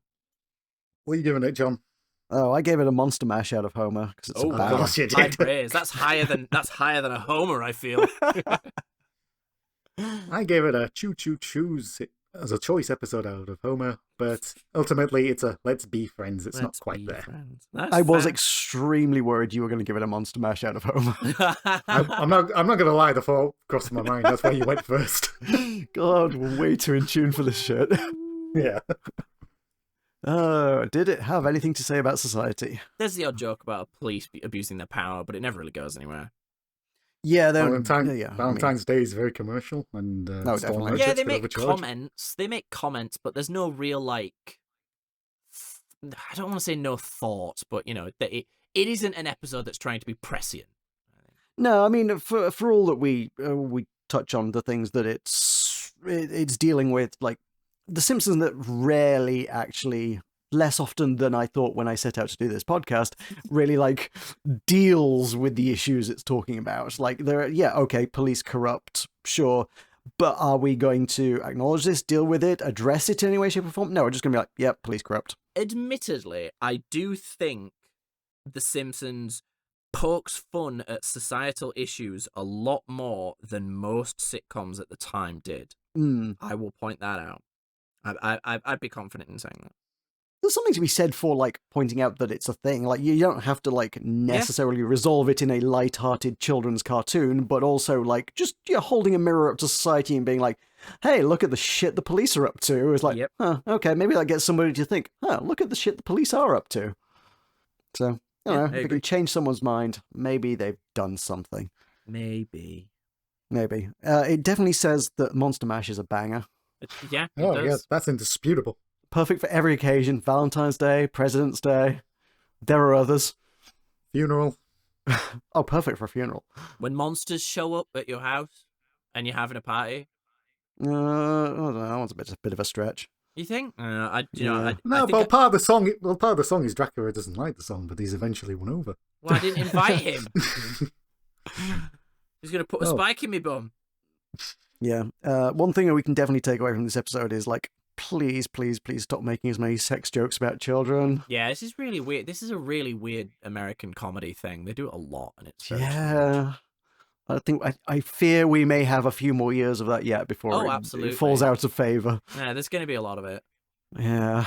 Oh, well. Any other thoughts, or should we wrap this up? I'd never have any thoughts. Okay, let's wrap it up. What have you got to promote? There's a new episode of Annie coming out, and because I need some kind of deadline, it will be out before the next episode of Simpsons. There, I will edit it. Then I have to do it. Okay, cool. Love to hear it. That Michael, was my anything? neck cracking. If anyone heard that, Jesus Christ! Yes, I did hear that. I did. That Yeah. was incredibly loud. Yeah. You can follow me on the Blue Sky at Buttermash Horse. I think I still have the X if you really want to go to find me Nobody there, uses but X. I won't bother promoting that. Fuck You- Elon Musk. Yes. If you want to know more about fuck Elon Musk, watch our episode with Justin Rosniak. Yeah. Yes, as somebody who listened to that today, if you're going to listen to any one of our podcasts, listen to that one. Please Just- Google trains. Justin is a tremendous guest. And He was absolutely fantastic. I thank him for covering in my absence. John, promote yourself. Follow me on Blue Sky at morocco.bsky.social. My YouTube channel still exists. There's still no content on it, but it's still there if you want. youtube.com/buttonmash. Yeah, don't forget to like and subscribe, because that's the thing that we do on the YouTube now, that everyone's watching us on the YouTube. Hi, YouTube. Hi, YouTube. And keep watching so that MeUndies can sponsor the podcast. Yeah, get me my greasy little piglet. Bye, Ron. Bye. Bye, everybody.